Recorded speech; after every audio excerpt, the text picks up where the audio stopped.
Experiencing trouble with your carrier smart AC not responding to remote commands? You're not alone. A common issue affecting Carrier Infinity and Comfort Series ACs involves connectivity problems that prevent remote fixes. This often stems from a firmware update glitch that happened in early 2025 or outdated software in versions below 3.5 for 2024 models. Network outages can also cause encrypted commands from technicians to fail, resulting in error codes like E4 for communication failure. Other potential causes include weak Wi-Fi signals, incorrect router configurations, or even hardware faults like faulty Wi-Fi modules within the AC unit.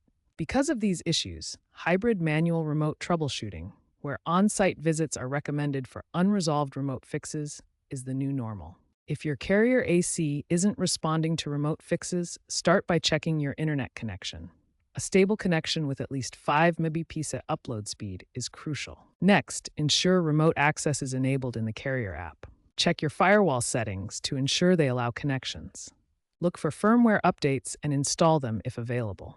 If problems persist, contact carrier support for hybrid manual remote troubleshooting. Looking ahead, the future involves AI-driven diagnostics to predict failures before they occur. Edge computing will minimize cloud dependency for better reliability. 5G and satellite internet will provide more reliable remote support. Cybersecurity is a focus due to increasing hacks on IoT systems. Expect self-healing systems where AI autonomously resolves issues, potentially reducing manual interventions by 50% by 2028.